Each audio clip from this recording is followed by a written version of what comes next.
Bom dia a todos, sejam muito bem-vindos ao Setembro ODS. Como parte das ações do Setembro ODS, o governo de Roraima, por meio da Secretaria de Estado do Trabalho e Bem-Estar Social, CETRABS, realiza nesse dia 27 de setembro o painel Juventude, Clima e Racismo Ambiental. Esta manhã, infelizmente, nossa secretária teve um pequeno imprevisto e não vai poder estar conosco, mas nós criamos uma alternativa para que a gente não perca esse conhecimento. Convidamos os gestores da CETRABS que promovem os programas que receberam o selo ODS 2024. Então, vamos ter uma discussão e um bate-papo bastante interessante. E este é um momento muito importante e ímpar para a gestão, porque nós vamos falar sobre um tema muito importante, que é o clima e o racismo ambiental. Gostaria de dar um alô para a Rafaela André e para o Fábio. Muito obrigado por vocês terem aceitado fazer parte desse projeto. Está por aí, Rafa? Oi, Hermes, bom dia. Estou por aqui. Cheguei mais cedo hoje e me sinto honrada de poder fazer parte dessa discussão, até porque é um tema muito pertinente e um pouco desconhecido ainda. Então, parabéns por promover esse debate nessa manhã. Muito obrigado, Rafa. Fábio, está por aí para mandar um oi para a gente? Bom dia, pessoal. Muito obrigado pelo convite. Uma honra, um orgulho de poder estar participando, uma pauta tão importante.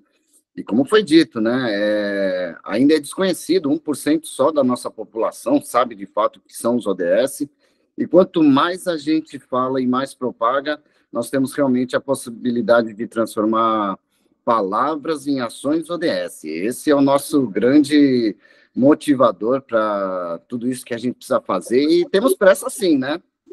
É verdade. Muito obrigado, Fábio, por aceitar o convite. Nós vamos dar início ao primeiro painel, que nós vamos falar sobre Roraima 2030 e justiça climática. E neste momento, nós vamos apresentar o que é o Roraima 2030, nosso Plano de Desenvolvimento Sustentável do Estado de Roraima, e também falar sobre os nossos programas que receberam o selo do Movimento Nacional ODS e convidar os gestores desses programas para falar, para compartilhar com a gente aqui, tá bom? Vamos lá.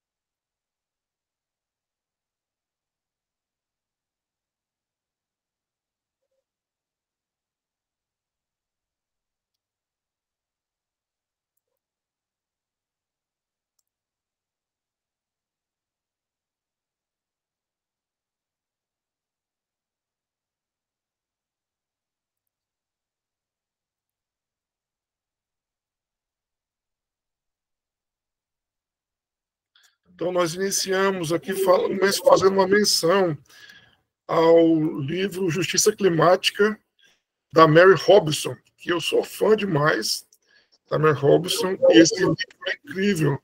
Quem tiver interesse de conhecer mais sobre o tema, eu sugiro a leitura. Esse livro foi traduzido, que é um livro que foi escrito em inglês, e foi traduzido pelo Instituto Alana.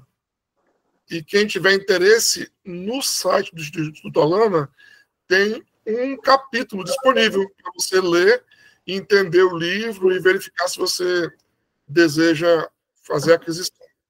Então, vamos ler aqui um pedacinho da fala da Mary Robson. Precisam estar aptos a compartilhar os fardos e os benefícios da mudança climática de maneira justa. Dou a isso o nome de justiça climática, colocar as pessoas no centro da discussão. E eu vejo dessa forma também, porque a gente tem que entender que o clima, a gente tem que olhar para as pessoas, né? Porque nós somos o centro da discussão. Porque se a gente agride o meio ambiente, isso vai se voltar contra as pessoas. E acaba que quem é mais prejudicado são as pessoas em vulnerabilidade social. E vamos iniciar, então, aqui nosso tema, Roraima 2030 e a justiça climática.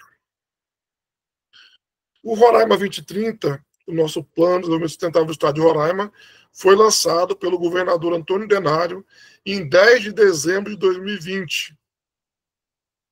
No CAF, foi muito legal acontecer aquilo. E este Roraima 2030 é o quê? Estabelece estratégias de desenvolvimento de longo prazo, que, em sintonia com os atuais desafios socioambientais da Amazônia, asseguram o racional aproveitamento dos recursos naturais ao incentivar e apoiar a produção sustentável em Roraima, promovendo uma efetiva melhoria da qualidade de vida das pessoas. E, para quem tiver também alguma dúvida, quiser se aprofundar mais sobre o tema, é só colocar no Google, Catálogo Roraima 2030. Tem tudo lá, é bem bacana, está bem explicadinho. Tem um catálogo feito com todos os eixos. O Plano de Desenvolvimento Sustentável Roraima 2030 é dividido em 7 eixos, começando pelo eixo saúde, que ele é responsável por 3 ODS, aí vai o eixo infraestrutura, que é responsável por 7 ODS, o eixo educação, que é responsável por 11 ODS, e assim vai, o eixo segurança, desenvolvimento sustentável, o eixo bem-estar e o eixo gestão e economia. A CETRABS, que é a secretaria que está promovendo este painel, é responsável pelo eixo bem-estar. E nós estamos aqui com 14, responsável por 14 ODS. Está aqui, a 1217, nós estamos com 14, que é bastante coisa. Nós estamos responsáveis por promover o ODS 1, que é a erradicação da pobreza, o ODS 2, fome zero, agricultura sustentável, 3, saúde e bem-estar, 4, educação de qualidade, 5, igualdade de gênero, 6, água potável, 7, energia limpa, 8, trabalho decente, crescimento econômico, o 10, 11, 12, 13, 16 e 17. E nós estamos trabalhando em publicações que é o SUA 360, uma publicação que ela é mensal e ela traz o que é que o governo de Roraima está, as ações, programas e projetos que estão sendo promovidos de cada ODS. Nós já publicamos o ODS 8 e nós vamos publicar, mês passado foi o ODS 8 e neste mês agora será o ODS 10. E tudo está disponível no nosso site, que é www.revistajs.com. E o eixo bem-estar, ele é responsável por fortalecer a autonomia e a função protetiva da família, do indivíduo e dos grupos sociais em situação de vulnerabilidade social e econômica, com ações executadas de forma integrada e diversas políticas públicas internas e externas, com compromisso de assegurar a melhoria da qualidade de vida da população. E nós temos bem discriminadinho a atuação, o propósito e a visão. Qual é a atuação? Qualidade de vida, reintegração, trabalho, renda, cultura, esporte, dignidade, segurança alimentar e nutricional. E o propósito, fomentar e fortalecer o empreendedorismo social, comprometido com o desenvolvimento econômico e social das famílias, indivíduos e grupos em situação de vulnerabilidade social. E a visão, ter um ambiente social empreendedor que propicie a qualidade de vida e que promova efetiva mudança na sociedade roraimense. E os objetivos, o objetivo 01 é assegurar a eficiência, eficácia e efetividade das políticas públicas que levem o bem-estar social da população de Roraima. O objetivo número 2, aperfeiçoar a governança do Sistema Único de Assistência Social, a gestão estratégica institucional e políticas intersetoriais complementares. E o objetivo número 3, promover estratégias para o acesso ao trabalho, emprego e renda. E tudo isso tem que ser feito olhando para os indicadores. Nós temos indicadores que nós devemos atingir até 2030. Porque não é só dizer, eu quero promover o bem-estar, eu quero fazer isso, eu quero a renda, mas como é que isso vai acontecer? Então, os indicadores estão aqui para que a gente possa assegurar que nós temos uma meta a ser atingida. Os indicadores, cada eixo tem os seus indicadores. vamos falar agora do eixo bem-estar, que é o eixo das CETRABs. Então, assim, nosso indicador, o primeiro indicador é o IDH. O IDH em 2018 de Roraima era 0,753. A nossa meta é 0,9. Para quem não conhece o que é IDH, quanto mais próximo de 1, melhor a qualidade de vida da população. Então, era 7, e a nossa meta até 2030 é chegar a 0,9. E a desigualdade de renda, rendimento médio mensal real das pessoas de 14 anos ou mais de idade em todos os trabalhos e preços médios do ano. Em 2018, a referência era 32,60. Nós queremos que essa desigualdade de renda ela reduza até 23,19. Então, a meta do eixo bem-estar é alcançar 23,19. O indicador população abaixo da linha da pobreza, percentual de pessoas com renda per capita inferior à linha da pobreza. Em 2018, a nossa referência era 26,20. A nossa meta para 2030 é que a população abaixo da linha da pobreza reduza para 20%. E a expectativa de vida em anos. Em 2018, a expectativa de vida da população em Roraima era de 74,8. Nossa meta para 2030 é que isso alcance 85 anos. Então, nós queremos que as pessoas tenham uma qualidade de vida que elas vivam até 85 anos. E nós estamos trabalhando para isso. Os índices de violência. Jovens, negros e mulheres. Quantidade de homicídios. Em 2018, a quantidade de homicídio de jovens, de negros, de mulheres, era de 414. A nossa meta para 2030, com o eixo bem-estar e o Plano de Desenvolvimento Sustentável do Estado de Roraima para 2030, é que reduza para 124 mortes por ano. Violência contra a criança e adolescente, notificações de casos. Em 2018, eram 944 casos. Nós queremos, a nossa meta para 2030 é 250 casos. Violência contra a mulher, mortes por 100 mil habitantes. Em 2018, era 20,5. A nossa meta para 2030 é reduzir para 6. Violência contra a pessoa idosa, notificações de casos. Em 2018, nós tínhamos 38 casos por ano. E nós queremos que em 2030, no máximo, 17 casos por ano. E chegamos ao selo ODS. Em 2024, nós tivemos, em 2023, nós assinamos o acordo com o Movimento Nacional ODS. E em 2024, nós participamos do concurso do selo do Movimento Nacional ODS. O selo ele era premiado por meio das dimensões dos ODS.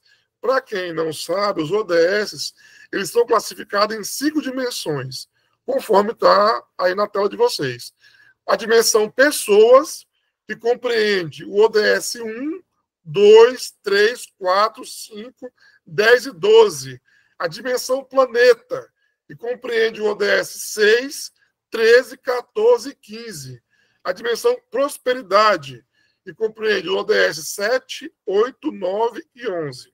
A dimensão paz, que compreende o ODS 16, e a dimensão parceria, que compreende o ODS 17. As regras para o concurso do selo 24, promovido pelo Movimento Nacional ODS, era que cada estado, cada entidade que participasse, signatário que participasse, poderia concorrer no máximo com 4 indicações. Então, nós fizemos 4 indicações e nós recebemos o selo pelos 4 projetos que nós indicamos. Eu digo o seguinte, se a gente pudesse indicar 5, nós teríamos recebido o selo nos 5 projetos. E nós indicamos o primeiro projeto que nós indicamos para passar a primeira dimensão foi a dimensão pessoas, com o programa Colo de Mãe. E nós recebemos o selo por esse programa. Eu quero saber se a Edmara está online. Edmara, você está por aí? Nós convidamos a equipe da produção básica para participar. Não. Então, assim, o programa Colo de Mãe, ele contempla mulheres grávidas a partir de 21 semanas gestacionais e suas crianças após o nascimento, que corresponde à idade de 0 a 2 anos e 11 meses e 29 dias, pertencente a famílias que se enquadram em situação de pobreza ou baixa renda. Então, cadastros realizados pelo Programa Colo de Mãe, 4.478. Acompanhamentos, 4.449. Brasileiras, são mulheres brasileiras, né? 2.911. Estrangeiras, 440. Indígenas, 535. Minha Horta Cidadã. Vamos convidar a Marília para falar sobre Minha Horta Cidadã, que a Marília está por aí, que eu vi ela chegando. Olá, bom dia. Sim, estou aqui. Pode falar, Marília, fica à vontade. Pois é. Bom dia, pessoal. Eu me chamo Maria Emília, né? Eu atuo na coordenação estadual da política de segurança alimentar e nutricional. Então, nós temos lá, né, conduzindo pela coordenação, esse projeto Minha Horta Cidadã. O projeto Minha Horta Cidadã, ele já alcançou 97 famílias na capital, né? É um projeto bem, de uma certa forma, audacioso, porque depende de um convencimento, depende de um apoio total às famílias, né? E essas famílias, quando elas foram selecionadas, elas são famílias de baixa renda, que residem em terreno no tamanho até 360 metros quadrados, né? E que possuem um mínimo 240 metros quadrados de área, né, não construída, né? Esse foi a nossa meta inicial, que estavam dispostos a trabalhar com a agricultura urbana. O projeto, ele potencializa o terreno que estava lá, ocioso, e dá o sustento e o apoio para essa família, né, com a plantação de hortas essas que auxiliam na alimentação diária dessas famílias, assim como também possibilitam uma geração de renda para a família. O projeto ele é desenvolvido em parcerias com outras organizações, né, como a Secretaria de Agricultura, com a Embrapa, que capacita, e lá na coordenação nós temos um técnico em agropecuária que faz o apoio a essas famílias. O projeto foi implantado inicialmente em 2 etapas. A primeira etapa nós alcançamos 30 famílias, e uma segunda etapa, 31 famílias na primeira etapa e 60 famílias na segunda etapa. E a gente dá o suporte com o técnico em agropecuária. Nós também auxiliamos essas famílias a disponibilizar os seus produtos, damos o apoio, né, para desenvolver o projeto com excelência, damos o apoio para que eles ofertem seus produtos. Criamos na CETRABES uma feirinha para que eles possam vender os seus produtos lá. Então, o projeto, ele vem se desenvolvendo, já estamos pensando em uma terceira etapa, e é isso, Hermes, eu não sei se eu tenho mais tempo, mas se não, é inovador para a gente em Roraima, né? E com certeza, em 2030 nós vamos ter mais hortas cidadãs implantadas no estado de Roraima. Muito obrigado, Maria Emília. Eu sou fã desse programa, Planta Roraima. Eu acho incrível, né? Porque eu digo assim, que as pessoas, elas acham que só plantar uma horta já é sustentabilidade, né? Você plantou, já é um projeto de sustentabilidade. E nós não só plantamos a horta com a família, nós damos todo o apoio técnico, né, e nutricional, e também auxiliamos no escoamento dos vegetais e das verduras, porque nós montamos uma feirinha na CETRABES, que funciona toda quinta-feira, no espaço chamado Merunte, que é um espaço muito lindo, que foi pensado na sustentabilidade, com o teto alto para que circule bastante vento, né, e tenha bastante iluminação. Então, assim, é muito legal todo o projeto, desde o apoio técnico à família, que recebe todas as instruções para cultivar a horta, até o escoamento do resultado desse projeto. É muito incrível. E a CETRABS, ela recebeu o selo ODS por esse programa no eixo planeta, né? Então é muito bacana. Parabéns a toda a equipe do programa Planta Roraima e da coordenação de segurança alimentar e nutricional, que é comandada pelo Júnior Almeida, que além do programa Minha Horta, né, Planta Roraima ainda gerencia 6 restaurantes, né? Que aí é um pessoal competente demais. Parabéns, viu? Vamos em frente. Obrigada. Então. Legal. Vamos falar agora sobre Potencializando Mulheres. Eu gostaria de saber se a Graça conseguiu entrar. A Graça é a coordenadora de política para as mulheres do governo de Roraima. Então, como a Graça não entrou ainda, quando ela conseguir entrar, a gente convida ela para falar um pouquinho, mas eu vou dar uma pincelada aqui. O Potencializando Mulheres é um projeto estratégico de empreendedorismo feminino que tem a finalidade de promover a autonomia econômica e financeira das mulheres, em toda a sua diversidade, buscando a erradicação da pobreza e o empoderamento feminino, ampliando a participação das mulheres nos projetos econômicos, políticos, sociais do Estado de Roraima. Até o momento, o Potencializando Mulheres já atendeu 6.000 mulheres. E agora vamos falar sobre o eixo parcerias, com esse projeto que é lindo demais. Emprega Jovem. Charles, fala pra gente. Bom dia, pessoal. Bom dia, Hermes. Meu nome é Charles. No momento, sou o diretor do Departamento da Política de Emprego, Trabalho e Renda, o qual nós temos sob a nossa coordenação esse projeto que foi premiado, né, nacionalmente, no ODS 17, que é Parcerias. Um projeto que ele foi feito para existir como um pilar principal com base em parcerias, porque sem parcerias a gente não consegue executar esse projeto. Vou falar um pouquinho da história de como ele surgiu. Nós fizemos um diagnóstico territorial aqui do nosso estado, e após esse diagnóstico, nós identificamos que a nossa população é bem jovem, né? Quase 50% da nossa população está enquadrada como jovem, dos 15 a 29 anos. E uma vez identificado esse dado, a gente tomou algumas medidas, tomamos algum direcionamento do que a gente poderia fazer para estar ajudando a população do nosso estado, fortalecendo a nossa juventude, tanto para o mercado de trabalho, tanto para a qualificação. E daí surgiu esse projeto chamado Emprega Jovem.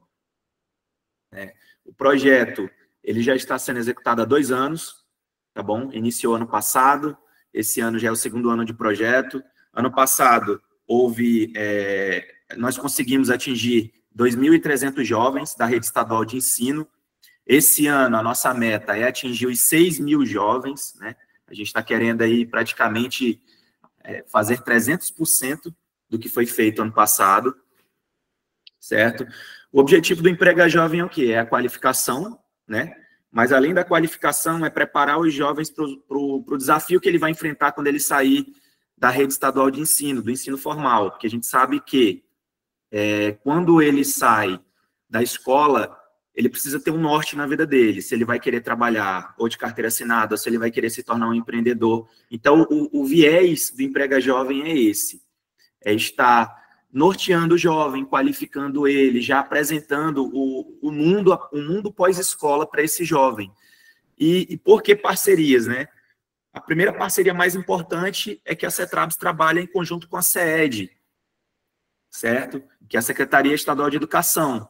Então, graças a essa parceria, que é o nosso maior parceiro do projeto, nós conseguimos executar o Emprega Jovem dentro das escolas da rede estadual de ensino, com o apoio tanto da secretaria, tanto das escolas de maneira imediata, dos diretores, dos gestores, e também o Emprega Jovem, ele tem um outro viés social, que nós não qualificamos apenas os jovens da rede estadual de ensino, mas também nós temos parcerias com as associações do Estado. Então, quando a gente recebe alguma demanda de uma associação, que são para jovens carentes, jovens de baixa renda, que precisam de qualificação e precisam de um direcionamento, a gente também atua com o Emprega Jovem nesse sentido. Um exemplo mais recente é a Associação Pedra Pintada.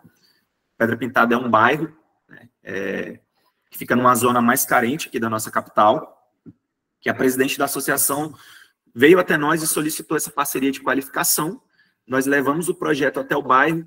Graças a Deus, o bairro, todos os jovens do bairro aderiram ao projeto, gostaram, e hoje estão até com viés empreendedor lá, porque o Emprega Jovem, nós também temos algumas frentes voltadas para o empreendedorismo, seja ele curso de atendimento ao público, curso de técnicas de vendas e o próprio curso de empreendedorismo em si, né?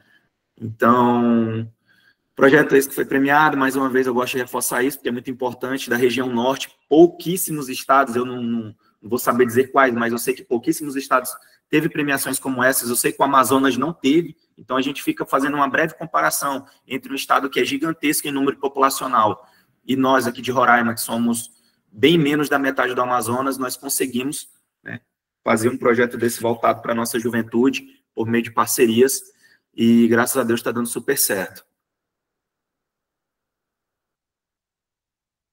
Muito obrigado, Charles. Por nada. Eu sou muito fã mesmo do Emprega Jovem, porque, como o Charles citou, nós somos o estado mais jovem do Brasil, né? Porque a média da nossa população está entre 14 e 29 anos. Nós temos uma publicação sobre essa indicação do IBGE, que é o SUAS 360, Roraima, o estado mais jovem do Brasil. E a preocupação, se nós temos a intenção de mudar o destino do nosso planeta e tornar isso sustentável, o estilo de vida, e tentar fazer com que a natureza viva um pouco mais, o jovem é o caminho, porque não tem outra maneira de fazer isso se não seja pela juventude. Parabéns a toda a equipe do DPTR por levar esse projeto a todos os cantos do estado de Roraima.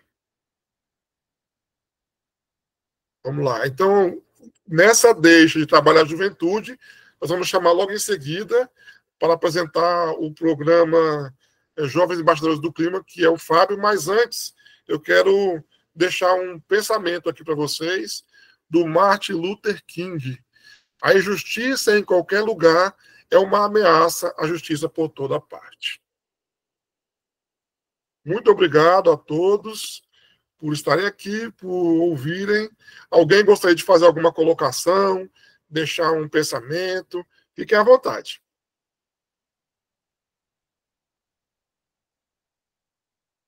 Pode ser pelo chat também, que a gente lê e compartilha com os colegas.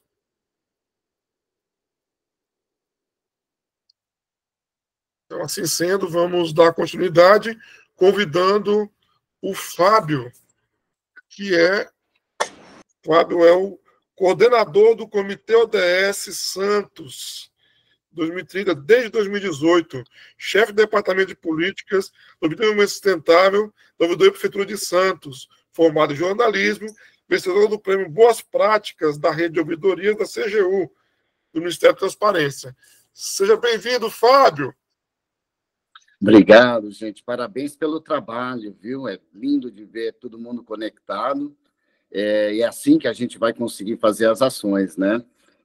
Para eu poder falar um pouquinho dos Jovens Embaixadores do Clima, eu vou precisar só passar um pouquinho do que nós, administração pública, nós fizemos durante esse período. Atuo desde 2016, a partir de um termo de compromisso com o programa Cidades Sustentáveis, que ela parametriza uma série de ações e tem pré-requisitos, né? Primeiro é ter plano de metas, e o plano de metas é o plano de governo sendo executado durante o mandato. Isso dá garantia para o cidadão que aquilo que é prometido em período eleitoral, ela seja cumprida. Isso está no portal da Transparência. Em 2017 eu fui coordenador do Departamento da Transparência, e o desafio era tirar as planilhas, PDFs, que só contador, né, contabilista e administrador consegue entender, para ser uma view mais amigável, né, com gráficos e aí comparativos, dá para entender, o cidadão médio consegue entender. Segundo é ter dados. Dados é fundamental para a gente criar as nossas métricas, e aí eu sempre dou os mesmos exemplos. A gente poder ter dados, por exemplo, do pré-natal. Quanto mais pré-natal a gente faz, menor é o índice de natimortos, nascidos abaixo do peso, morte materna, e aí você consegue avaliar. E o Programa Cidades Sustentáveis, ele tem 100 indicadores ligados às 169 metas dos 17 Objetivos de Desenvolvimento Sustentável, e a ação dos ODS, elas são indivisíveis.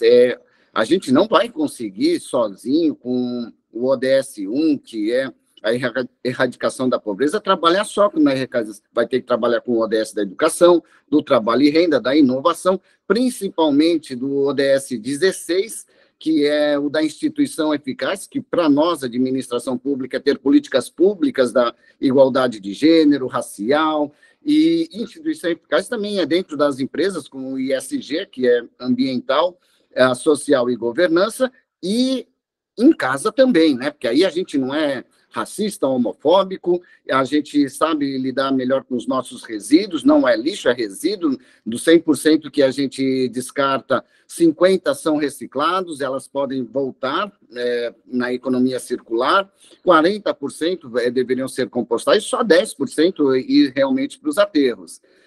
Em 2018, a gente conseguiu construir dentro da administração o Comitê ODS Santos, são todas as secretarias, administração indireta, para construção de planos de ações transversais. Então, indicadores vermelhos que a gente tem de hepatite ABC, tuberculose, obesidade infantil, ela não é só da saúde. Saúde vai tratar tudo aquilo que deixou de ser feito. Então, a gente tem uma ferramenta dentro da administração que faz isso acontecer, e eu preciso falar um pouco disso para chegar nos jovens embaixadores, que é PDR, a participação dos resultados. O que é isso, né? Isso muda a nossa forma de governança. É um contrato feito entre secretários, administração indireta com o prefeito, com metas a cumprir. Dá para enxergar isso, o cidadão pode enxergar isso pelo portal da transparência, metas cumpridas, metas em andamento, metas não iniciadas, assim como o plano de governo, que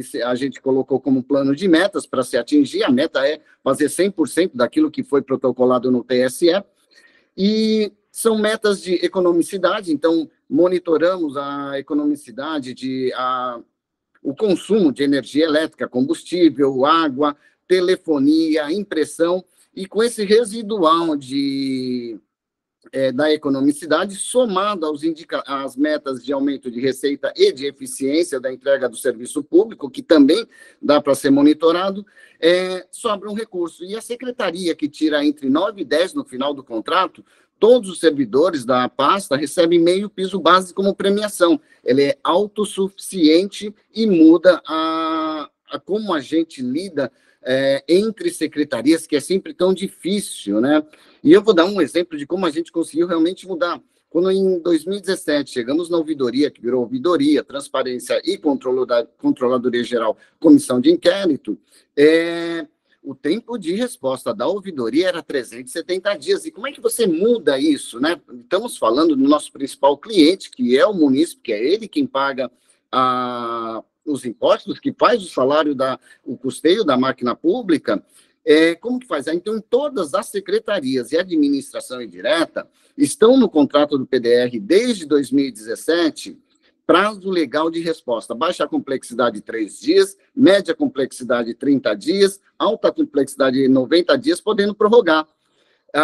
Servidor e a pasta que não responde no prazo legal, ele afunda a nota do PDR, então isso começa a mudar.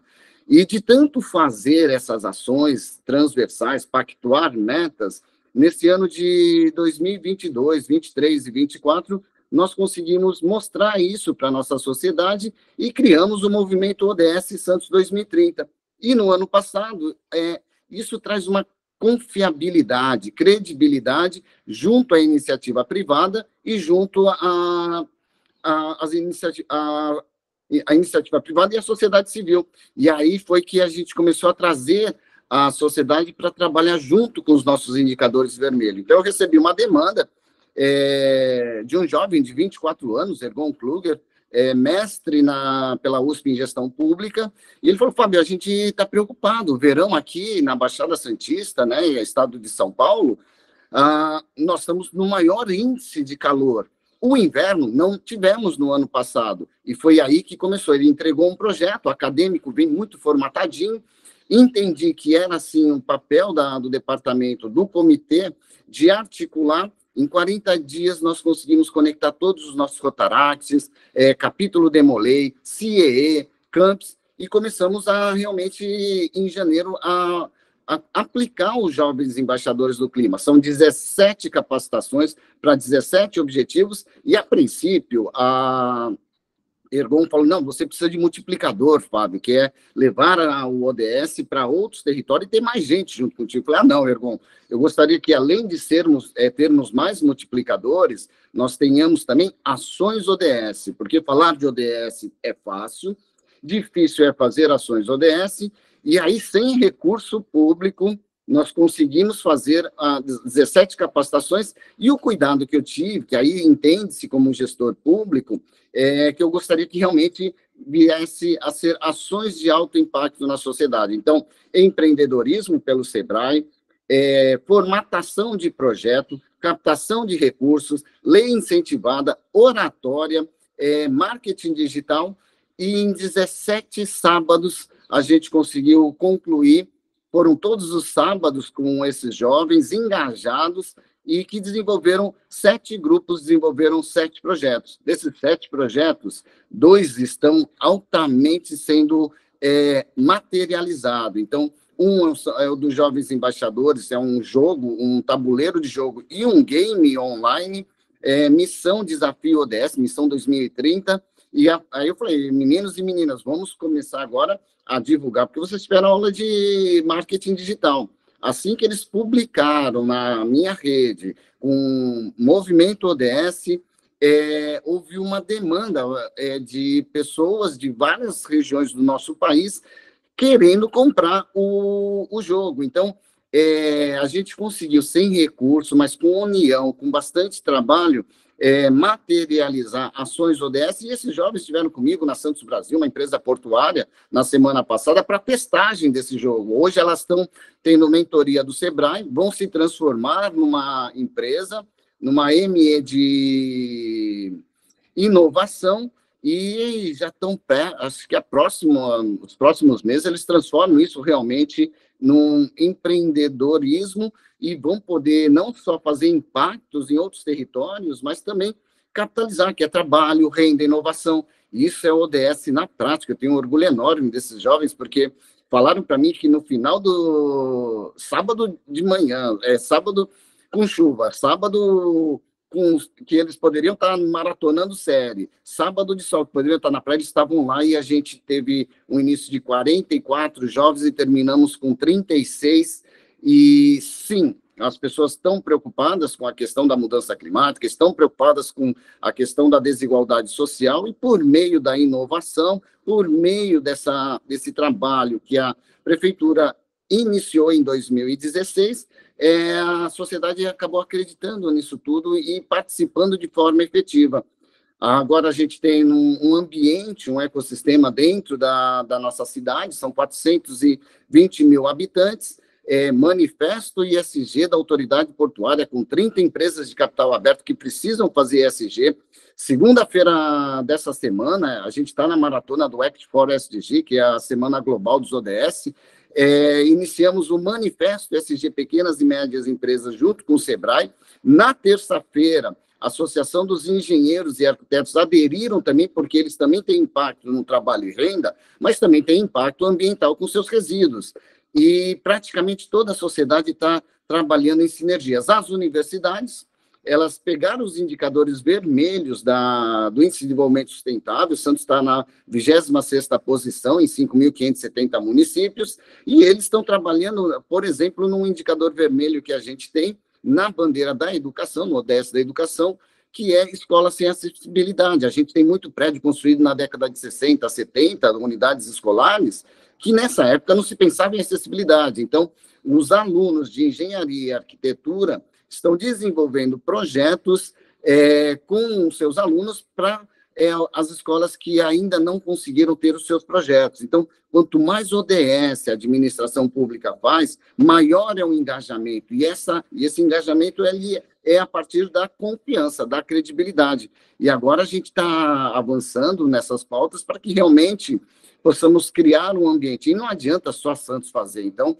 nós estamos na caminhada, criamos um termo de cooperação técnica com Guarujá, que é uma cidade vizinha nossa. Estamos entregando o nosso código aberto dos dados abertos, que a gente demorou 1 ano e meio para desenvolvê-la, para que eles também tenham um roadmap, que é como nós conseguimos implementar. E tudo começa com essa questão de ter dados, entender os indicadores, ter plano de ação transversal, pactuação de meta, para que a gente realmente crie ações em sinergia.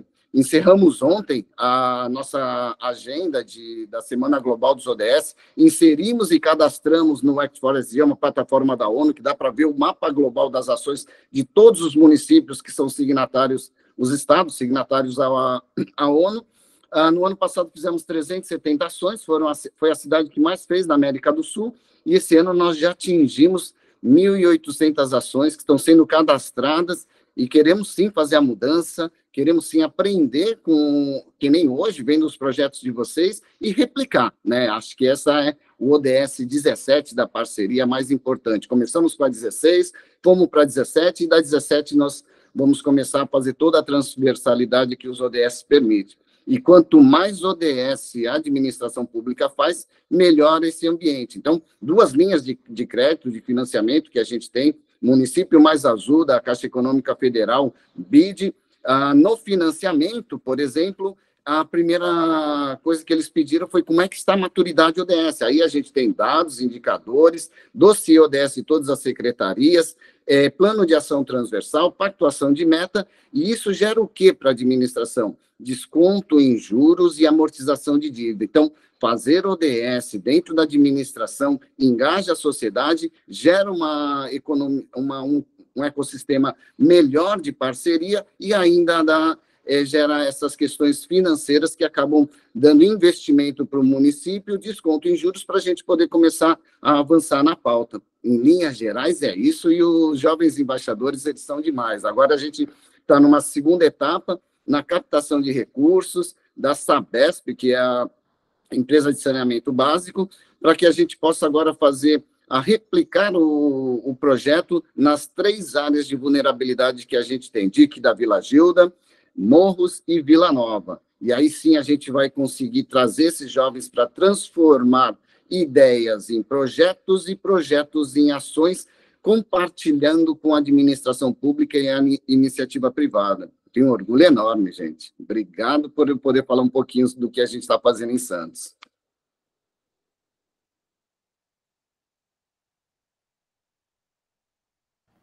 Muito obrigado, Fábio. É incrível demais. É a gente que é apaixonado pelos ODS, a gente entende essa sua paixão também, né?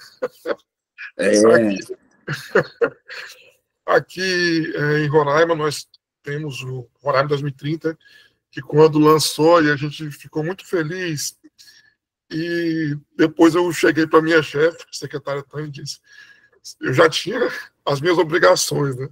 Eu disse, secretária, eu posso trabalhar com os ODS? Legal.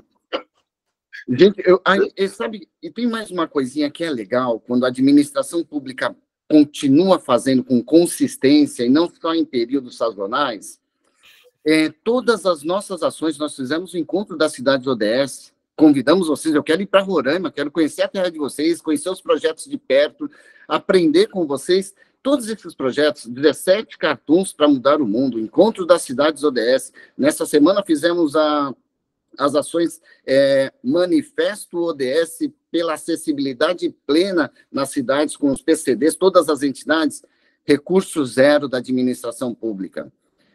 Então, isso, assim, cria esse ambiente de engajamento, não só da sociedade civil, mas da iniciativa privada de poder, não é grande investimento, é um pouquinho dos valores que cada um pode trazer, a gente já consegue construir. Quanto mais a gente fizermos juntos, mais impacto a gente traz. A minha preocupação hoje é tirar os ODS das redes sociais, não tirar, mantê-la, mas amplificar.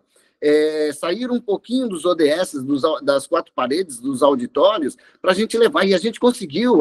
O 17 Cartoons tem 6 empresas e entidades. Foi assim, madeira doada pelo Rotary Aparecida.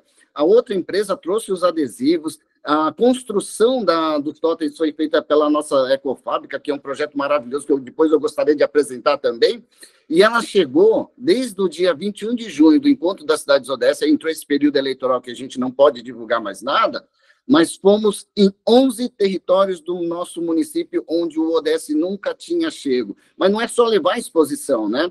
É levar a capacitação, levar a formação e trazer o engajamento da sociedade, né? Hoje a gente tem um gargalo, por exemplo, de um mapa de descarte, que a sociedade descarta de forma irregular, de 30 toneladas a cada 10 dias. Isso é custeio da máquina pública, enfrentamento ao aquecimento global, porque a gente vai ter que ter maquinário, vamos queimar combustível, vamos usar RH para ficar limpando toda hora. E não é limpar mais, é limpar menos, porque a sociedade se sente pertencente ao seu espaço público, que é o espaço compartilhado, né? E se a sociedade tiver como meta, metade, agora, inicialmente, é metade de recurso que a gente vai poder investir em áreas que a gente não tem. Então, trazer essa parceria. A sociedade tem um papel fundamental nessa mudança climática, na questão da desigualdade social e na eficiência do setor público para que a gente tenha mais recursos para investimentos nas áreas que a gente mais precisa. Verdade. Eu sinto um prazer muito grande de levar o conhecimento dos ODS para os nossos usuários. Então, aqui eu desenhei as caixinhas no Corel, aí fiz os bloquinhos ODS, de uma forma que eles cabem sabe aquela sacola de lona de atacadão? Então, ele cabe em 4 sacolas lá no atacadão, então eu pego a sacola de lona. Sensacional, é isso. Obrigado, gente. E vou por aí. Aí, quando tem ação com os usuários, a gente chega lá, pede uma mesa, coloca as caixinhas e vai conversando com e as pessoas assim, o que são essas caixinhas coloridas? A gente vai levando conhecimento.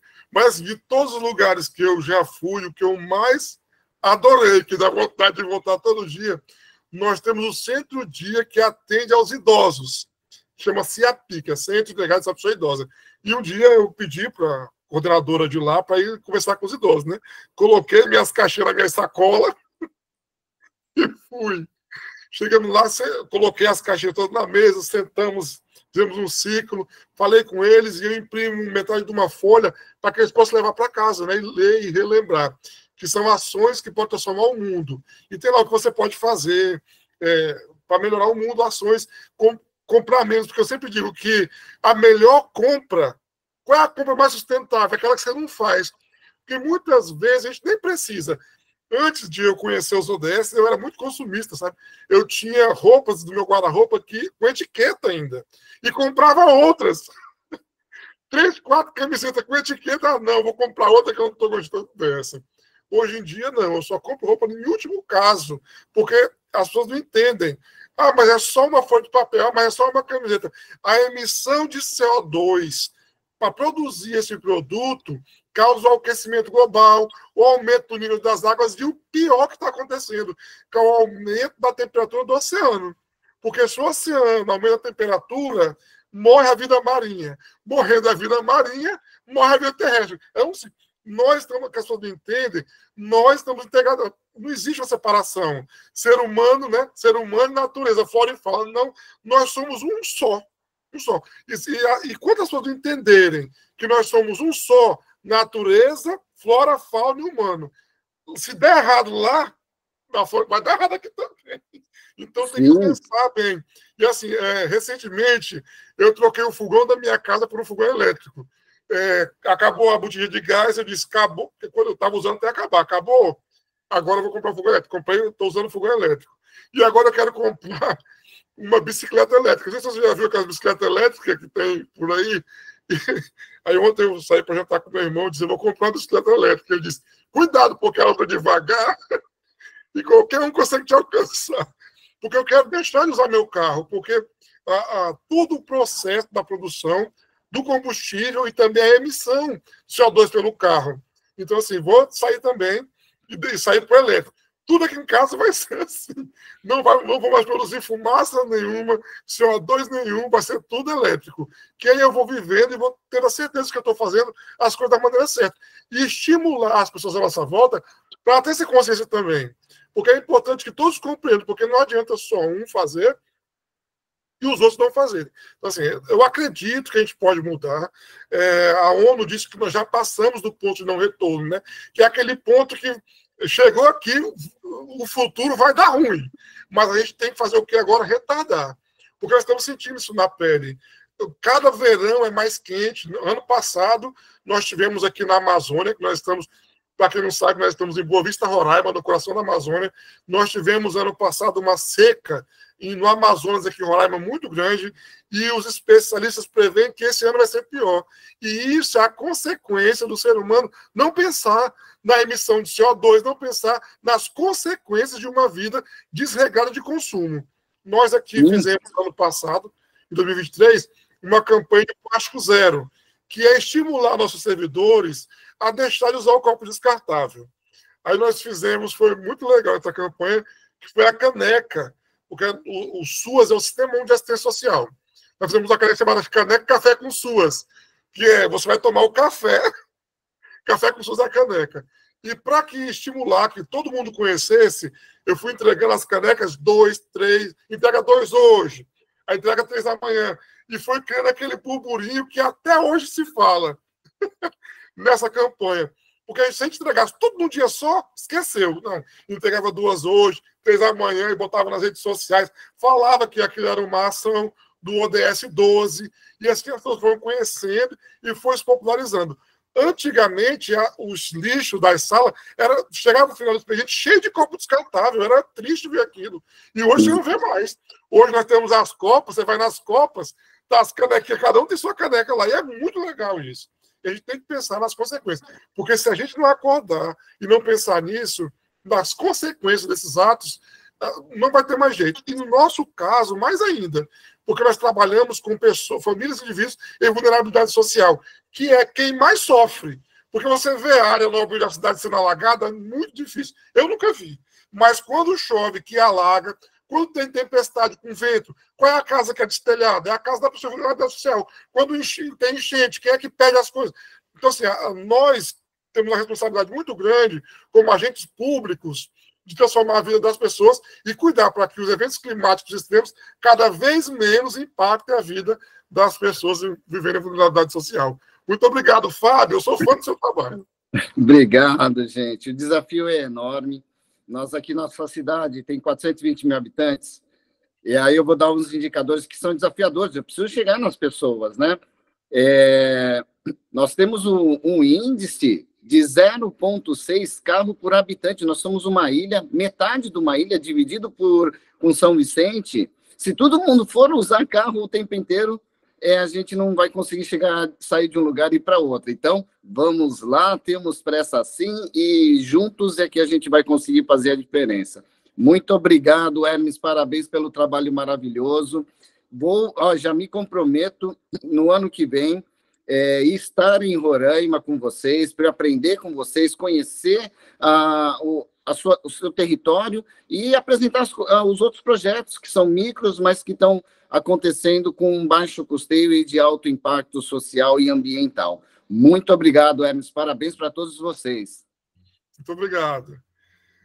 Agora nós vamos ouvir a coordenadora do programa Colo de Mãe, Edmara. Você consegue me ouvir? Eu vi que ela entrou. Vamos ver se ela... Edmara? Não. Graça, você consegue me ouvir?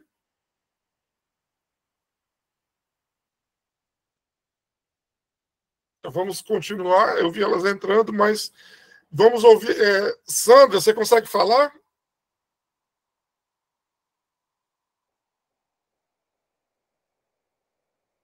Não. Então, vamos dar continuidade. Rafaela, está por aí, Rafa? Oi, Hermes, estou sim, estou aqui acompanhando. Consegue me ouvir bem? Perfeitamente. Ouvir e ver. Já vou fechar minha câmera, porque, como eu havia lhe dito, eu sou péssima nesse negócio de apresentação, mas não poderia deixar de parabenizar a discussão até aqui. Estou acompanhando desde cedo, estou amando, anotando, claro, sempre, por mais que nós estejamos num cargo de gestão, nós estamos sempre disponíveis a aprender mais, a pensar novas estratégias, e me sinto honrada de estar aqui esta manhã para falar um pouco com vocês a respeito do racismo ambiental, que, como eu iniciei a minha fala de boas-vindas mais cedo, é um tema que já é trabalhado há muitos e muitos anos, porém, ele ainda não é muito disseminado, né? Ainda falta um pouquinho de informação. Inclusive, enquanto eu tento aqui abrir a apresentação, recentemente ele ganhou ainda mais espaço após a fala da nossa ministra da Igualdade Racial, Aniele Franco. Então, as pessoas começaram a falar, o que é esse racismo ambiental? Agora, eu ouvi até um comentário do tipo, agora as plantas são preconceituosas? Não, gente. Então, hoje, nós vamos ter esse bate-papo bem simples, bem dinâmico, para entender um pouquinho do que é o racismo ambiental. E vocês me perdoem um pouco se, durante a minha fala, eu trocar pelo racismo estrutural, é que eles se assemelham em algumas partes, mas há essa diferença exatamente pelos impactos climáticos que ocasionam em pessoas em situação de vulnerabilidade. Hermes, eu vou pedir para você ligar o seu microfone rapidinho, só para me confirmar se vocês estão conseguindo ver a minha apresentação. Ainda não, Rafa, mas se você quiser mandar para... Ah, abriu. Abriu? Tem alguma telinha na frente atrapalhando ou não? Não, tá perfeito. Ah, porque para mim tem a telinha do Meet. Você então, pode clicar em ocultar. Tem um botãozinho na sua telinha, clica em ocultar que você continua manuseando ela direitinho. Ah, pronto, perfeito. Então, se algum momento a minha voz falhar, nós temos essa problemática da internet aqui no estado de Roraima, vocês podem também intervir de alguma forma. Tá bom? Então, como dito, hoje nós vamos falar um pouquinho do racismo ambiental, mas para falar sobre o tema, nós primeiro temos que fazer uma contextualização, e para contextualizar o que é o racismo ambiental, precisamos voltar na história, precisamos ir lá no Brasil colonial, com o, abre aspas, o descobrimento do Brasil, que eu particularmente não gosto muito desse termo, até porque como você descobre algo onde já existiam vidas, né? Já existiam habitantes, já existiam os nativos, mas, enfim, as grandes navegações nos contam que no dia 22 de abril de 1500, as caravelas portuguesas chegaram aqui ao Brasil. E aí, tem todo aquele processo do primeiro contato com os povos originários, aquelas trocas, né, o escambo, a gente tem também a venda de produtos, entre outras questões, só que em um dado momento eles param e pensam, nós precisamos colonizar isso aqui. E a partir desse momento, o indígena, ele passa a ser visto como uma mão de obra. Só que, ao utilizar a mão de obra indígena, eles tiveram algumas problemáticas, como, por exemplo, os povos originários não tinham proximidade com as doenças do homem branco. Da mesma forma, havia resistência. Pouco tempo depois, a igreja também interviu em relação ao uso da mão de obra indígena, mas isso não quer dizer que ela foi extinta durante o Brasil colonial. Só que os portugueses visualizaram que a utilização da mão de obra negra, ela era mais rentável, até pelo tráfico negreiro, até pela compra, pela venda, e pelo fato de que o indígena ele também não se adaptava ao modelo de plantio naquela época, que a gente aprende nos livros de história, que era o plantation. Os povos indígenas eles trabalhavam mais pela sua subsistência. Então, os portugueses decidem utilizar a mão de obra negra africana.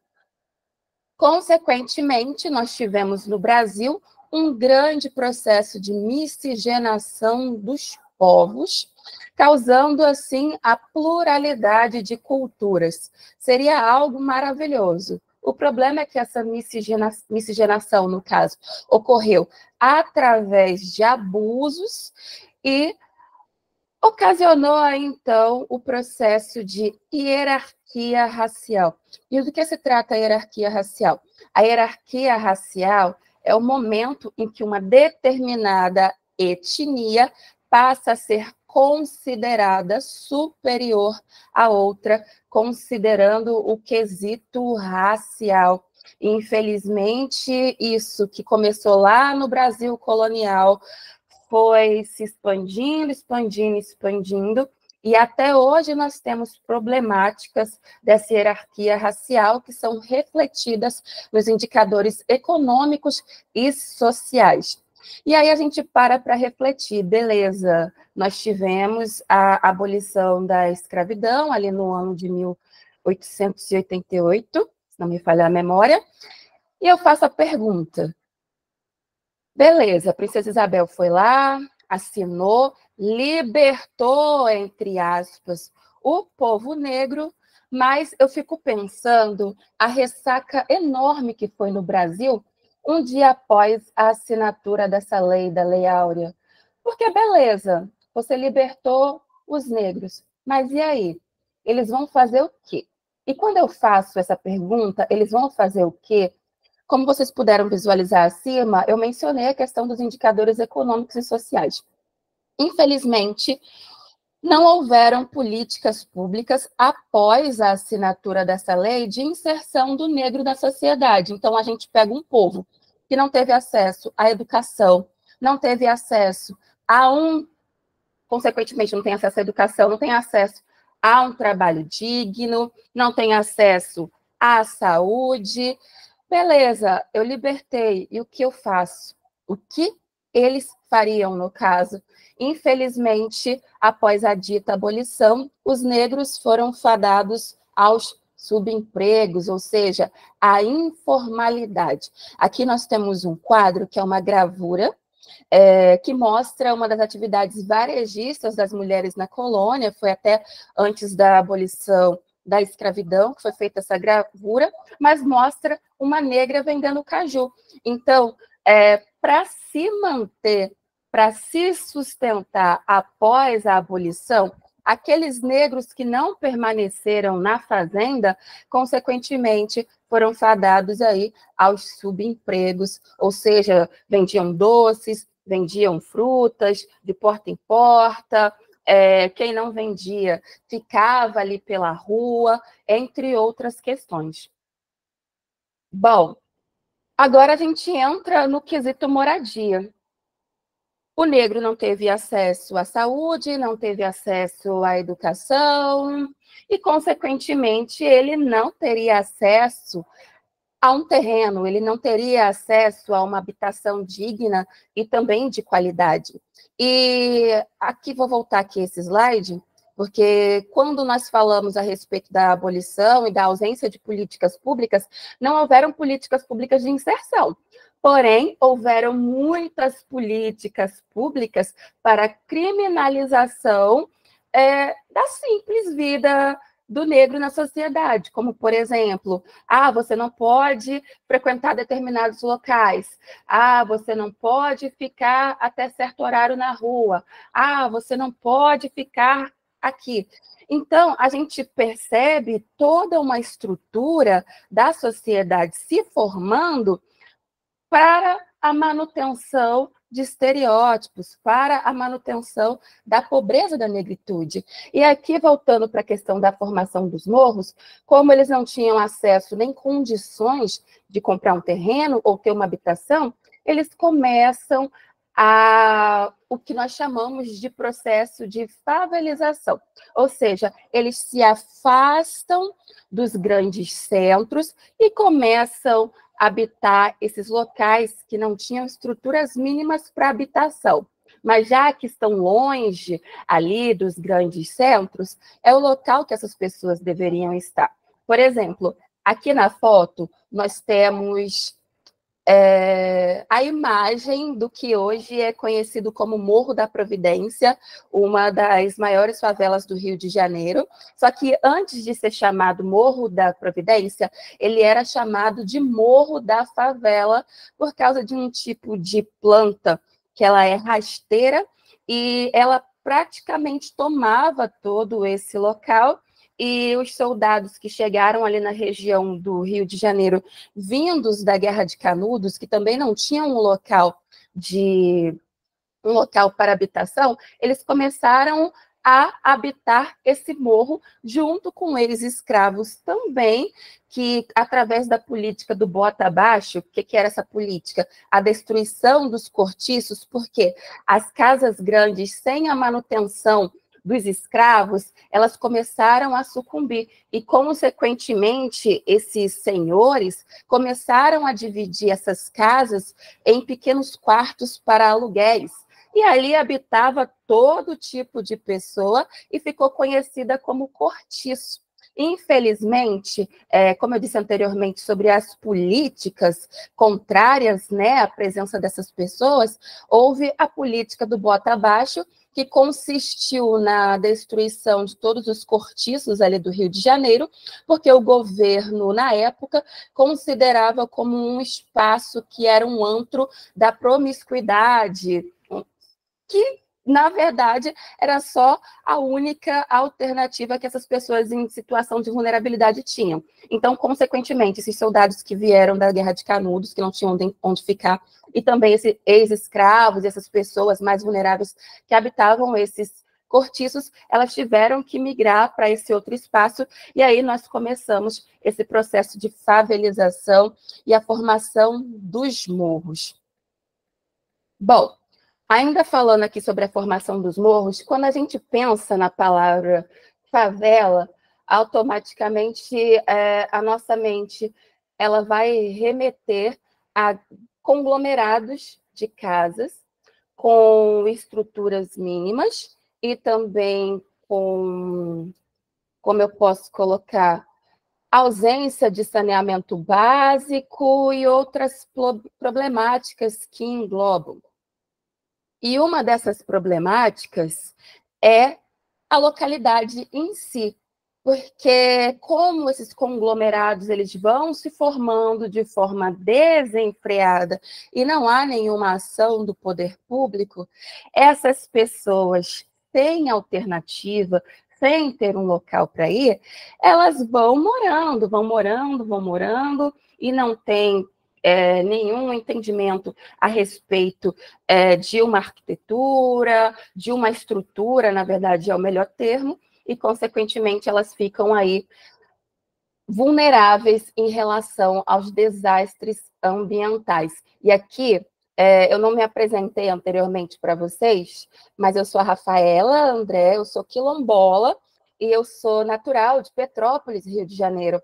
E aí, ao longo da minha vida, eu lidei diretamente com os desastres ambientais e com os deslizamentos, que quando dá esse período de janeiro, início do ano, dezembro para janeiro, já era comum na minha cidade ter esse tipo de deslizamento, ter a enchente. E quem eram os mais atingidos? Infelizmente, os mais atingidos eram a população vulnerável, aquelas pessoas que não tinham condições financeiras de habitar os grandes centros e que, infelizmente, assim como nós visualizamos ali no Morro da Favela, né, o Morro da Providência, elas procuram nesses locais um lugar para buscar a sua dignidade, para ter a sua casa. Então, aqui nós temos uma matéria, que ela é do G1, e ela fala: moradores registram deslizamento de terra em Petrópolis.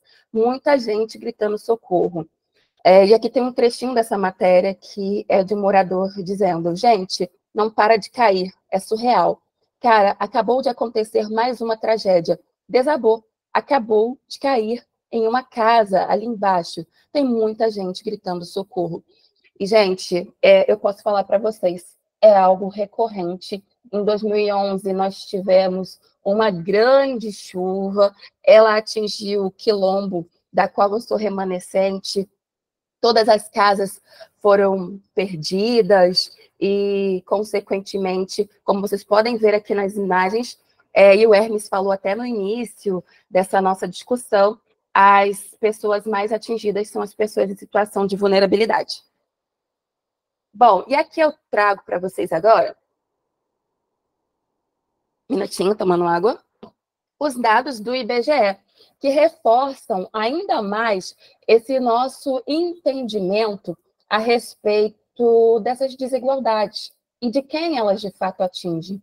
Por exemplo, esses dados do IBGE são 2021 e também 2022, fala sobre as desigualdades sociais por cor ou raça, e se você der uma olhada ali na pobreza, olha lá, os pardos e os pretos são maioria dos pobres no Brasil, representando 38,4% e 34,5%, respectivamente.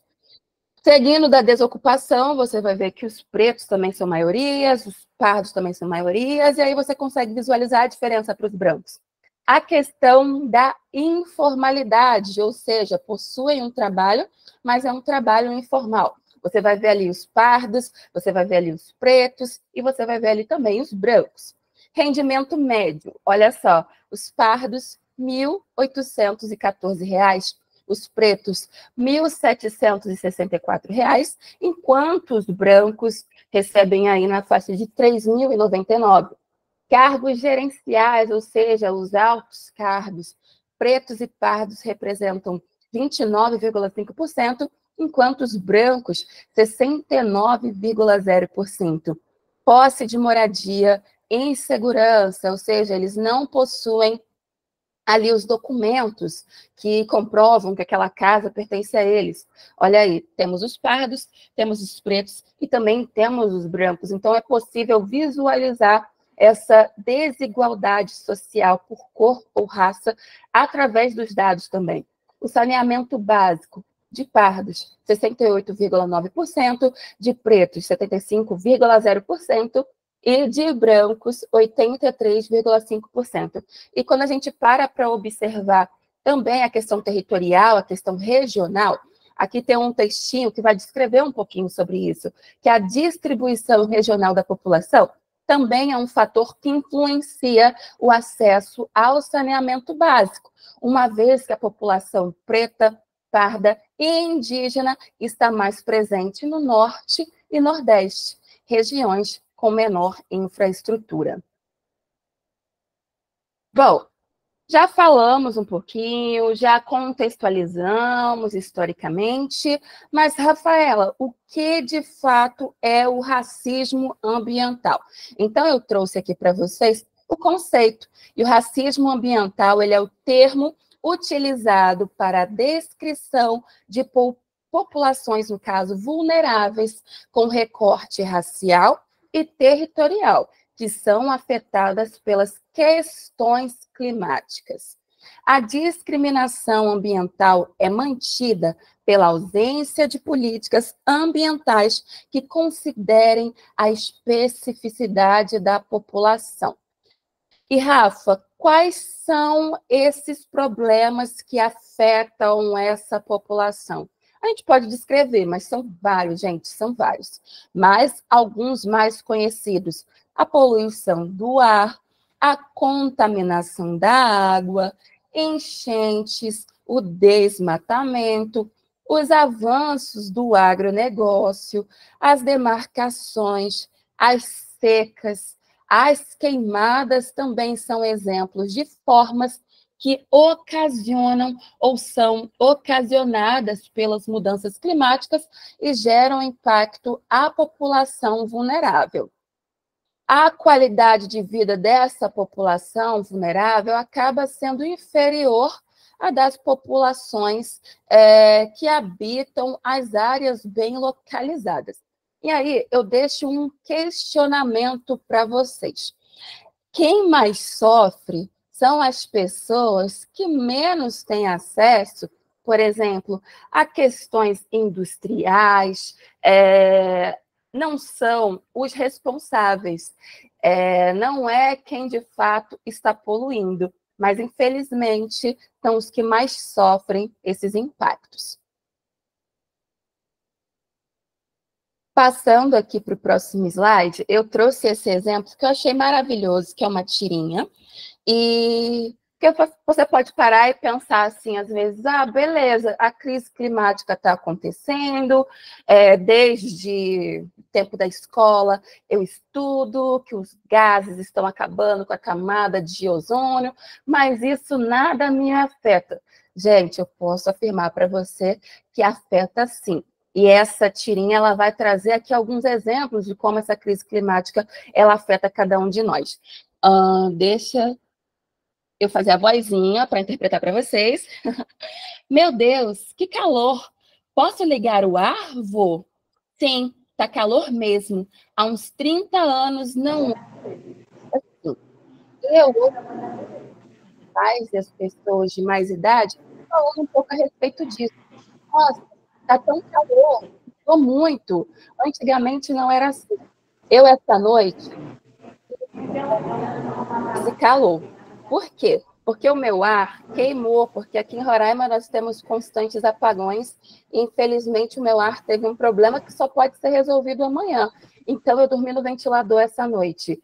E eu lembro que há uns 5, 6 anos, à noite aqui em Roraima, você conseguia facilmente dormir com as janelas abertas, inclusive aqui a região onde eu moro é uma região que tem bastante árvores, e essa noite foi insuportável dormir sem o meu ar-condicionado, porque estava muito, muito quente. Aqui no segundo quadro, que horror, nunca vi chover tanto assim. Aqui sempre choveu forte, agora está pior. Moro nesse morro há 50 anos e perdi de novo a minha casa num deslizamento. E vocês podem visualizar ali na imagem que, de fato, há um deslizamento representado. Terceiro quadro, vi alguém cortando as árvores e fazendo queimada para lá. Eles já fazem isso há 500 anos. E quando a gente fala sobre desmatamento, algumas pessoas elas tentam entender como o desmatamento ele de fato vai impactar na questão do aquecimento do planeta. E, gente, impacta muito, até porque as árvores elas têm a capacidade de reter esses gases que eles danificam a camada de ozônio. E quanto mais desmatar e pior queimar, que é você jogar de fato diretamente esses gases nessa camada de ozônio que nos protege dos raios ultravioleta, infelizmente, a crise climática ela só vai aumentar e afetar ainda mais cada um de nós. Bom, passando para o próximo slide, agora a gente faz uma reflexão um pouquinho superficial de como a gente pode superar o racismo ambiental. Um passo muito importante que nós, enquanto coordenação da igualdade racial, realizamos aqui no Estado, daqui a pouco vocês vão visualizar, é através da ampliação do diálogo com as minorias étnico-raciais para a participação ativa na elaboração de políticas públicas que considerem os seus territórios e as suas especificidades antes das tomadas de decisões. Como eu falei para vocês, quando a gente fala de racismo ambiental, ODS, entre outras temáticas que englobam esse tema, a informação ela é primordial, porque muitas pessoas ainda não têm acesso a essa informação, principalmente as pessoas que vivem na periferia. E, consequentemente, as tomadas de decisões acabam ocorrendo por pessoas que não possuem aquela vivência. E, com isso, beleza, vou aprovar aqui uma lei, vou propor aqui um projeto, mas eu não sei se, de fato, esse projeto ele vai trazer um impacto positivo para aquela população que, de fato, está vivenciando aquilo que eu estou pautando. Então, é mais do que primordial ampliar o diálogo com as minorias étnico-raciais. Defesa dos direitos humanos e ambientais e a valorização do conhecimento e da experiência das comunidades afetadas. Reconhecimento social da problemática e elaboração de medidas de enfrentamento. Incentivo da educação ambiental e também Parabéns, Hermes, promover palestras sobre a temática. Mas aqui uma observação, o Hermes não só promove palestras, como também ele dissemina conteúdo a rodo para nós gestores, para que a gente consiga pensar políticas públicas para superar essas problemáticas. E já me encaminhando para o encerramento da minha participação aqui com vocês, eu apresento para vocês o pedacinho da igualdade racial em Roraima, que é a nossa coordenação, da qual eu sou gestora, e na minha coordenação eu conto com a querida psicóloga Maria José Fonseca, que está aqui na live acompanhando a gente, e também com a Glaíssa Adres, que é a nossa assistente social. Mas, nossa, Rafa, só vocês na igualdade racial? Sim, gente, somos as 3 meninas superpoderosas que estamos fazendo a diferença em prol da igualdade aqui no Estado. Por quê? Porque a política da igualdade racial aqui no estado de Roraima é uma política muito recente. Nós começamos a construção dela em 2022 e só finalizamos agora no ano de 2024 com várias conquistas. Por quê? Como nós estamos falando de racismo ambiental aqui nesse nosso diálogo, não tem como você pensar em combatê-lo, enfrentá-lo, sem políticas públicas efetivas. Então, nós nos preocupamos, no caso, primeiramente, em estruturar a política de igualdade aqui no estado de Roraima para, de fato, avançar com mais propriedade sobre os outros temas. Nós criamos a coordenação estadual, da qual eu sou gestora, também criamos o Conselho Estadual de Promoção da Igualdade Racial, quando eu falei anteriormente para vocês que é importante nós propiciarmos espaço de diálogo entre o poder público e entre a sociedade civil, entre as minorias mais afetadas. Olha só, a criação de conselhos é um exemplo maravilhoso disso. Aqui no Conselho da Igualdade Racial, nós temos a paridade 10x10, em que nós temos 10 representantes da sociedade civil, discutindo com 10 representantes do governo do Estado políticas públicas. Nós também entramos no Plano Plurianual de Roraima, ou seja, assim nós garantimos recursos estaduais específicos para essa pauta, e nós fizemos a adesão ao Sistema Nacional de Promoção da Igualdade Racial, que é o SINAPI, e que garante a chegada de recursos federais também exclusivos para a política de promoção da igualdade racial. Hoje, a Coordenação Estadual de Promoção da Igualdade Racial, ela trabalha em 2 vertentes, que é o Roraima Sem Racismo, que compõe capacitações, compõe palestras, e dentro do Roraima Sem Racismo nós temos uma palestra que trata sobre clima, gênero e os impactos na nossa sociedade, ou seja, nós já estamos levando essa temática para os jovens e ela está sendo bem vista, viu? E nós também temos o Colorindo a Equidade, que nós trabalhamos a igualdade racial a partir da primeira infância e vai seguindo até as idades posteriores e chega nos pais também, porque ali na primeira infância é quando a criança ela vai começar a ver a diferença entre o coleguinha, e cabe a um adulto explicar de forma lúdica que essa diferença é o que nos torna humanos.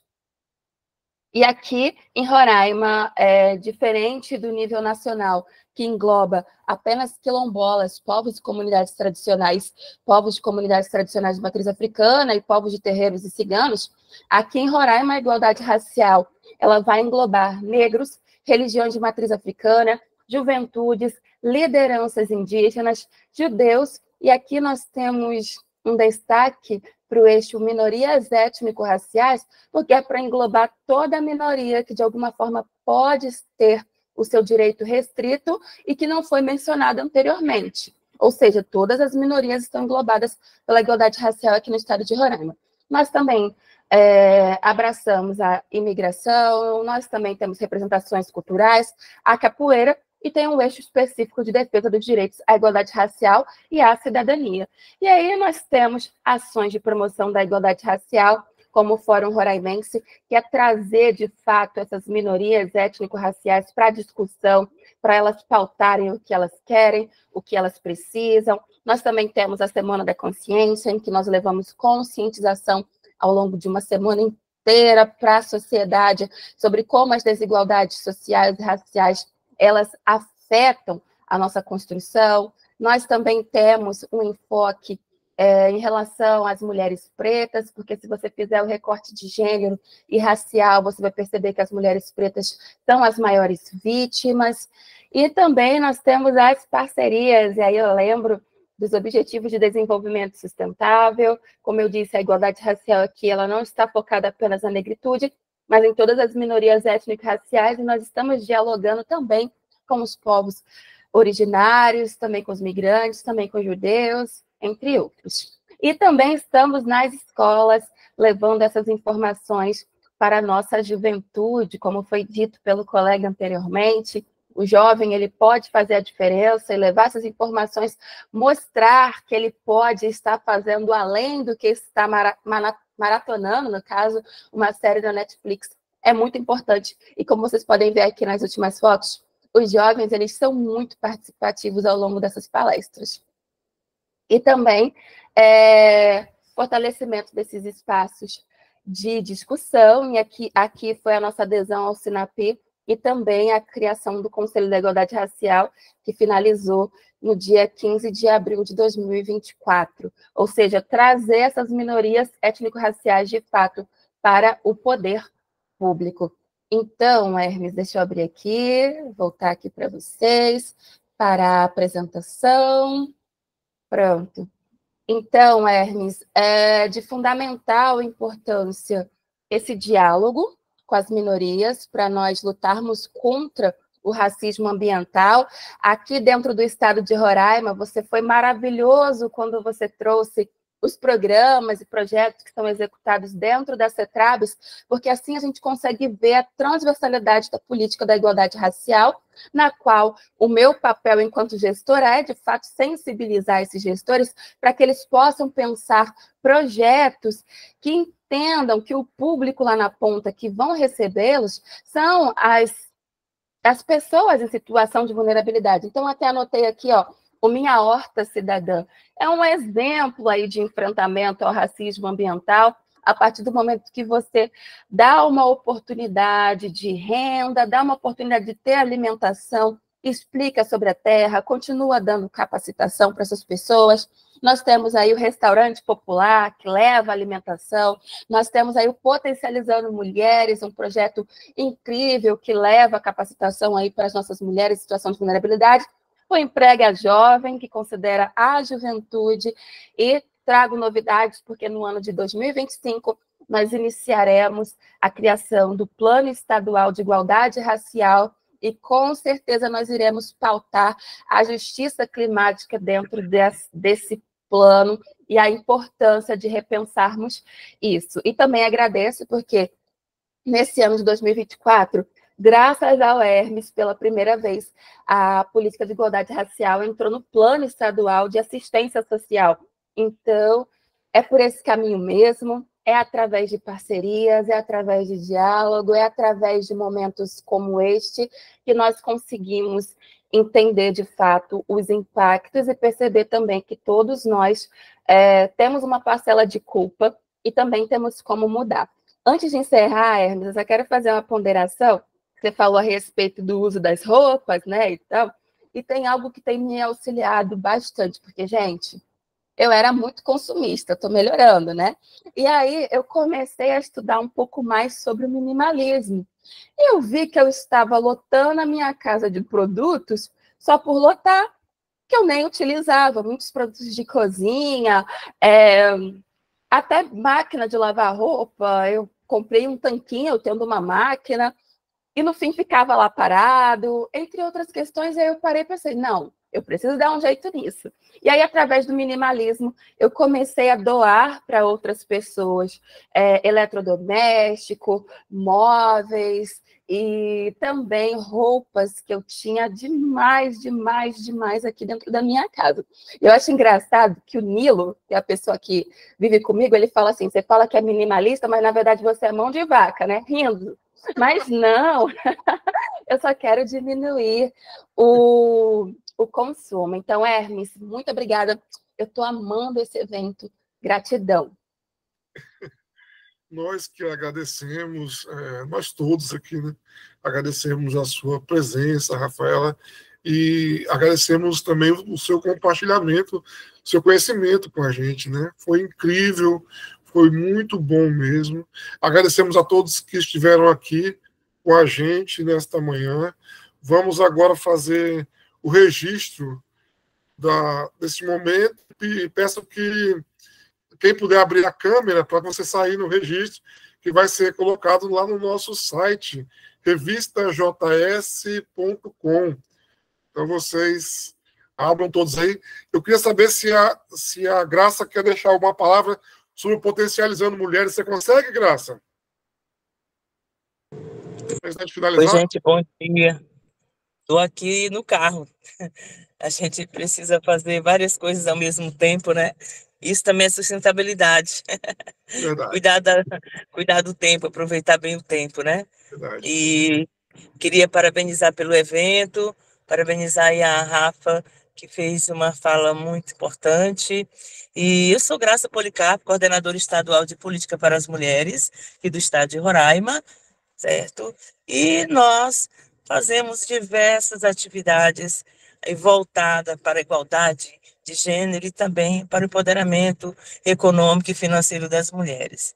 E um desses projetos é o Potencializando Mulheres, que foi premiado pelo seu dinamismo e pela a importância que ele tem no contexto da sustentabilidade econômica e financeira das mulheres.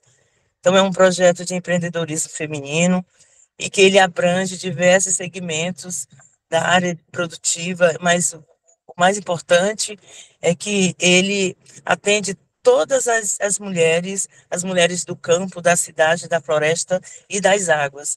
Então, ele tem esse segmento para trabalhar a economia sustentável, principalmente das mulheres rurais indígenas, valorizando o que elas têm, que é a matéria-prima, a reciclagem, com certeza. A gente prima muito pela reciclagem. Então, você conseguir elaborar um produto, que você tenha em comércio desse produto, que você conseguiu fazer ele com baixo custo do produto industrializado, né? Você praticamente não usa quase nada desse produto industrializado. Então, desde de caixas, embalagens, tudo que a gente pode fazer e utiliza aí junto com a semente, com as fibras que as mulheres usam, com a escama do peixe, porque o peixe também dá para fazer muita coisa, e essa economia sustentável que a gente prega. E o projeto ele tem 6 segmentos, que é o segmento da alimentação, da beleza, da costura, horticultura, turismo e artesanato. E tudo isso ele traz para as mulheres, tanto da cidade como do campo, oportunidades de negócio e de sustentabilidade. A gente poderia falar mais tempo, porém eu estou muito rouca e esse projeto é lindo, espero um dia poder apresentar ele para vocês e dizer que Roraima já ganhou muitos prêmios aí com esse projeto. Tá? A gente ganha algumas emendas e é um projeto que ele é executado pelo governo do estado, mas também ele aceita muitas parcerias. Então, a gente trabalha com parceria nesse projeto. Só esse ano nós atendemos já 570 mulheres, mulheres nas comunidades, vilas e comunidades, que é o que nós priorizamos. As mulheres do campo, elas não têm muita acessibilidade às políticas que ocorrem dentro da cidade, por elas morarem nos seus lugares, nas suas localidades. Então, a gente atendeu mulheres das vilas e comunidades, tanto rural como indígena, certo? Então, isso para nós foi uma honra. Começamos esse projeto em janeiro e concluímos ele em maio. E atendemos aí 570 mulheres. A gente foi muito legal. E, além disso, ele ainda encaminha as mulheres, insere as mulheres nos créditos de até R$5.000, para que elas possam montar os seus negócios. É muito legal. Depois a gente pode falar disso. Obrigada. Perfeito. Obrigada, Hermes. Perfeito. Muito obrigado, Graça. Eu digo que eu sou tão bom. A Graça é um exemplo de que quanto é bom a gente trabalhar com pessoas que a gente é fã, né? A Graça e a Rafaela também. Eu fui participar de um evento que lá no palco estava a Graça, a secretária, e outras gestoras, e eu olhava assim e dizia, meu Deus, eu estou aqui com esse pessoal tão potente, eu estou me sentindo. Eu fiquei muito emocionado de estar compartilhando aquele painel com pessoas tão competentes, tão inteligentes. Rafael, eu quero pedir para você abrir sua câmera para você sair nossa fotinha também. Se o Fábio estiver por aí ainda. Hermes, eu posso fazer um pedido antes da gente Pode encerrar? falar. Pode falar. Tem muitas pessoas participando no chat e tem algumas pessoas levantando a mão. Tá sendo gravada, né? Tá, vamos ver. Será que alguém tem alguma ponderação sobre... Eu vi que tem as pessoas do Rio de Janeiro, quero mandar um beijo, um abraço para você do Rio de Janeiro. Me sinto em casa quando eu vejo meus conterrâneos por aqui. A gente que é do Rio, mais do que ninguém sabe o que são desastres climáticos, né? Essa problemática. Então, um abração e obrigada para vocês do Brasil inteiro, né? O Brasil inteiro está aqui com a gente participando. Verdade. Muito bacana mesmo. É muito bom essa possibilidade do virtual, né? Porque a gente chega bem longe com as nossas ideias, é muito legal. A Paula, da Gestão do Trabalho, levantou a mão. Paula, você quer fazer uso da palavra? Acho que ela clicou, talvez, querendo bater palma e... Oi, Hermes. Bom dia. Bom dia. Então, a gente está a turma aqui da Gestão do Trabalho e Educação Permanente, acompanhando o evento, né? E é só falar para o pessoal, né? Lembrar que esse ano a gente está com o nosso concurso de boas práticas voltado para o tema. Então, quem tiver interesse em conhecer um pouco do projeto que a gente desenvolve dentro do SUAS, e que esse ano a gente vai estar trabalhando a temática dos Objetivos de Desenvolvimento Sustentáveis, nosso edital já está pronto, já está para... Acho que vai ser lançado aí nos próximos dias. É um meio de integração que a gente vê, de como integrar os nossos servidores e de como abordar temáticas importantes, como é a temática das ODS também, que a gente sabe, a gente sempre está acompanhando. É assim, para quem está conhecendo a gente agora, a CETRABS respira sustentabilidade, estimulados pela nossa secretária Tânia, que a gente falar que parece que a gente está puxando o saco, né? Mas que é uma pessoa muito inteligente e que ama os ODS, assim como nós, e ela recebeu o título de embaixadora do bem-estar. Então, tudo aqui nós é ODS. A gente respira, pensa e viu os ODS. Vou fazer o print agora. Fábio, se você estiver por aí ainda, abre a sua câmera para você sair nossa fotinha. Vamos lá? Preparem. Use o seu melhor lado, que tem umas pessoas que têm o melhor lado, né? 1, 2, 3 e... Primeira fotinha, vamos lá. 1, 2, 3 e... Já! Aê! Obrigado, gente. Até a próxima. Tchau. Falou!